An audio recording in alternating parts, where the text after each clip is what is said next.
Papaya kottu nyaaddu. Qophee bareeduuti. Qophee. Namni xibsii nyaata, foon nyaata, lukkuu nyaata. Arraan tana kalaas arraan tana asumatti hin gabbadhee deemaa oon.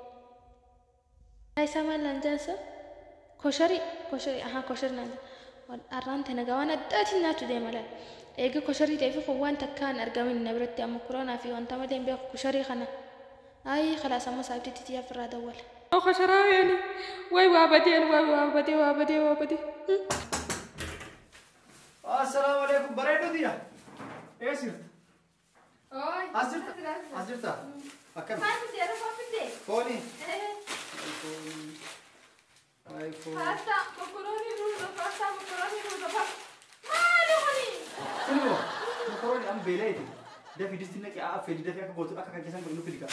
Guyyaa hunda pasta mana makarooni mana wal. Maali ati nyaatee waan mana distinna guyyaa hunda pasta makarooni guraanta. Kanumatu yoo akka foonitti ati yaadde isuma foon ta'a bara. Kanaaf fanta? Yees waan yaade daabbollee akka foonitti yaade yaade foon taatiif. Foon immoo nama dulloomsa vitaamin namaan ta'u. Waan akkana kanneen vitaamin namaa. Inni foon namaan ta'a. Egaa ani immoo maal haabisu jennaan waan bitamu beektu. Foon fidiyete foon nu dulloomsa faayidaa hin qabu. Kan nu bilcheessitee amma daddafnee yaadnetiin gabboo barbaada tolee. Haa yaadda fi bilcheessi. Foon jedhu nu dulloomsuu feetu fakkaata.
Ati wanti pasta makarooni ruuza kana jaalattu maali fi garuu?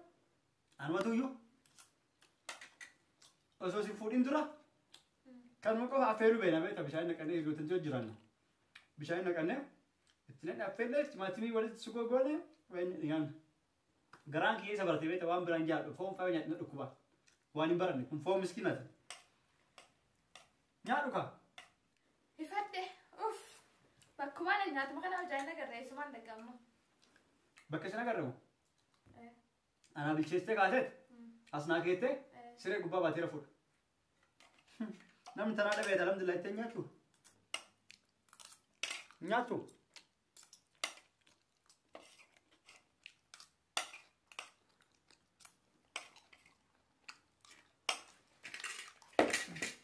Maal?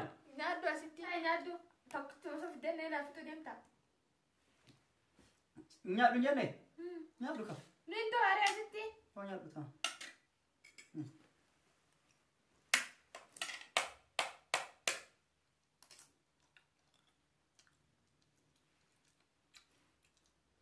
Nyaadhu.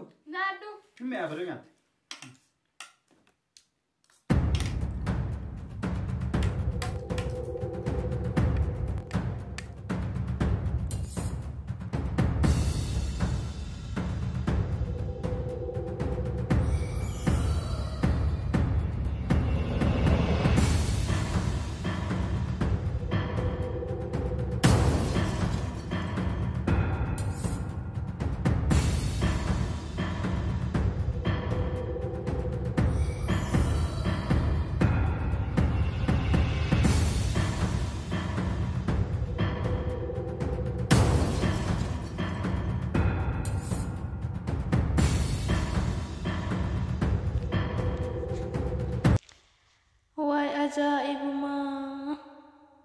ammaan tana mana kanatti maaluma dhiiroo wanti gurguramu. Ani guyyaa hunda nyaata mokoroonaa, paastaa, ruuza nyaachuun garaana dhukkubsite. Amma jaarsi kiyya kun akka hin qabne akka garan qabanni guyyaa hunda mokoroonaa, ruuza na fida. Dhiirti biyyaa tartaan foon bitti, tartaan qurxummii bitan, taraataan lukkuu bitan. Hayi jaarsa akkanaa kana amannaa namarraa hafuu wayyume. Arraan tana immoo waan ajaa'ibaa nyaachuu deema. Waan ajaa'ibaa argadhee jira nyaachuuf deema. Arraan tana gaa namni xibsii nyaata, foon nyaata, lukkuu nyaata. Arraan tana kalaas arraan tana asumatti hin gabbadhee deemaa waan. Arra asuma gabbadhee deemaa. Maqaa isaa maal naan jaansa? Kosharii kosharii naan jaansa. Arraan tana gaa waan addaatiin nyaachuu deema laal. Eega kosharii ta'eef kun waan takkaan argamin na biratti amma koronaa fi wanta malee hin beeku kosharii kana. Ayi kalaas amma saabdiitti xiyyaaf irraa dawwala. Arraan tana gaa bakka kosharii nyaadheetiin if kosharaa isee gala gabbadheetiin galuu deema bakka arraan tana. Gabbadhee galuun xiyyaarra.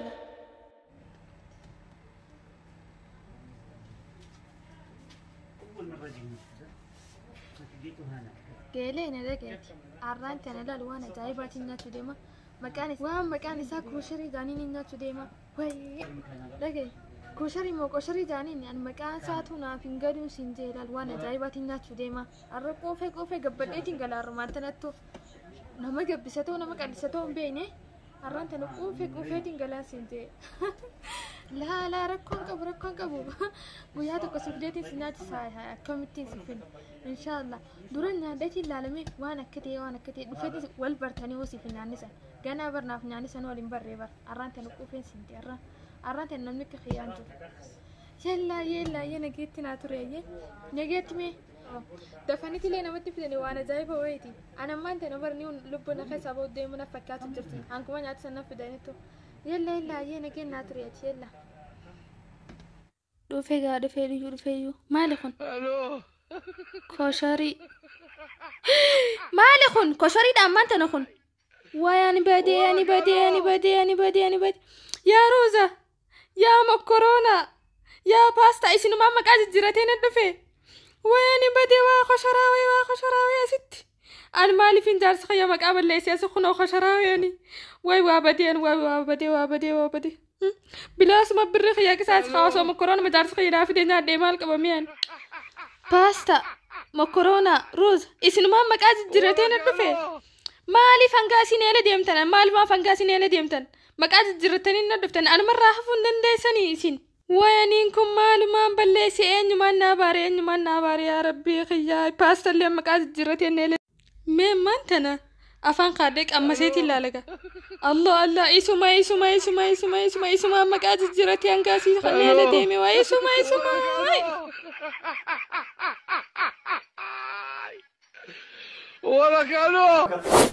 Assalamu alaikum warahmatullahi wabarakatuh. Akkam jirtan hordoftoota daawwattoota keenya baga jiraatanii jiddumaan viidiyoo itti deemtanii guutuu xumurtanii jidduun beeysa xiqqishu takka qaba. Na dhageeffadhaatii eegas gara viidiyoo itti deemtan jechuudha. Beesni kiyya maalii warroottan dalagaa online yookaan immoo network marketing dalagachuu barbaadan osoo fuula keessanii mul'isin osoo viidiyoo waraabdanii hin mul'isin salphamatti mana keessan keessa teettaniitiin ijaarsa ijaaruun immoo online irratti dalaguudhaan mallaqa argachuu jijjiiramuu yoo barbaadan dalagaa dabalataa warra dalaguu barbaadan lakkoofsa bilbilaa kiyya kan asirratti argitee na dubbisa. Dalagaan kunis maali kun jettee taate kanaan dura illee erga beeksisaniif dalagaa jira. Dalagaan kun Tians International Group jedhama. Dalagaa kaampaanii Chaayinaati. Tians isa jedhamu kana yeroo jalqaba seenan oomisha bitatanii seenanii achiin booda oomisha itti fayyadamanii oomishi kun faayidaa akkana qaba jedhanii namoota fiduudhaan oomishi kun bareedaadha kootu atis bitadhu jechuudhaan nama fiduun beeksisa dalaguun yookaan promoshina dalaguun kafaltii nuuf kafalamaa jechuudha. Akkasumatti yeroo haala kana nullee bitannee seennu qabxii nuuf kennamu jira, sadarkaa nuuf kennamu jira. Kaampaanii nu wajjin hojjedha namoota nuuf fidaati wajjin hojjennaa jedha jechuudha guruppiin. Namni obsa qabaatee obsaan irratti dalagee dalagaa bareedaadha.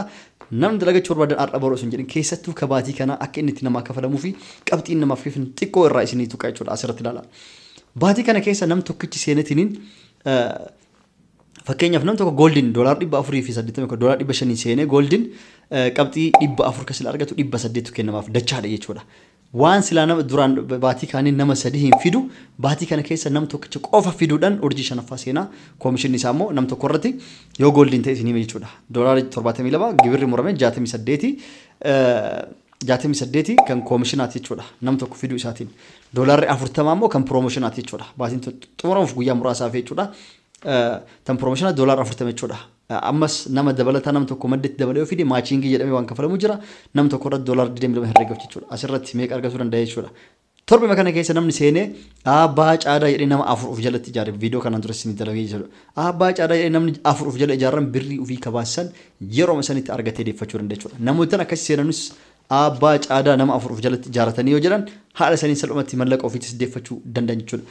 Kan amma isin hime gooldiidha.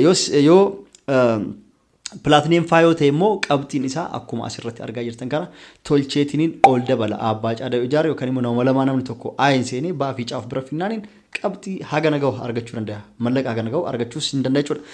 Dalagaan tun nama obsa qabuu fi barnoota adda addaatti yeroo guruppii keessa barnoota fudhataatiin akkasitti guruppii keessa dalagaatiin nama obsa qabaatee suuta dalagatee itti obsaan dalagateef dalagaa faayidaa qabdu isin jedha. Akkasii koottaatii nam dalagachuu barbaadan waliin dalaynaa namni hedduun immoo ni beekaa dalagachuus ni fedha. Ani yoo seene naman argadhuudha rakkoon uummata. Ani yoo seene naman argadhu kophaa kee seenee maal dalagaa namoota hedduullee kanaan dura irraa bayanii kaampaanii kana maqaa balleessaa turan seeranitti nama of jala seensuu dhabanitti obsan qabaatanii haga nam dhufuuf hin eegani dafanii keessaa bayanii dalagaan tun kaampaanii tun hattuudha namaaf hin kafaltu maal jedhan akka namaaf kafaltu immoo ragaa isiniif qabadhu fakkeenya aan seene guyyaa 15 keessatti torbee takkiitti keessa mallaqa kiyedeeffadhe itti aansuudhaan immoo abbaa caadaa nama 4 finnaaniin doolaara 520 argadhe naannoo birrii Itoophiyaa 50 wayiin ta'a jechuudha. Akkasii argadhe ammas nama 4 fidee jala jara ijaalee ijoolleen jala seente urjii 5 ol seense jechuudha. Gargaaraa jira jechuudha. Maaliif akka jarris nyaatamanii maal jettee keessaa hin baane finifanneef nama jala fidee mitire nama 4 yoo fidee ammas meeqa taare doolaara 500 fo'ee san argadhe jechuudha. Guyyaa 15 son guutiin dachaa san argadhe jechuudha. Ijoolleen na bira dhufti na wajjin ta'e immoo jarris akka argattu jechuun nama jala naqu koomishina jara kasilaan daayirektii fidee jara naqe akkas argattus gochuu hin danda'a. Akkasitti wal gargaaraa wajjin dareenaa jechuudha. Ragaadhaaf immoo fakkeenyaaf nama tokkochi fidee mucaa takka obboleetti ennaa seenseetiniin guyyaa 2 keessatti isillee mallaqa hagam akka argatte asirratti daawwadha viidiyoo kana. Fakkeenyaaf ani dhaqee guyyaa 2tti doolaara 188 naaf kaffale kuni kan daayirektii jechuudha kan koomishinara doolaara 40 immoo naaf fannaan jennee walumaa galatti doolaara 200 wayi hojjedheetiin jira guyyaa 2 keessatti jechuudha.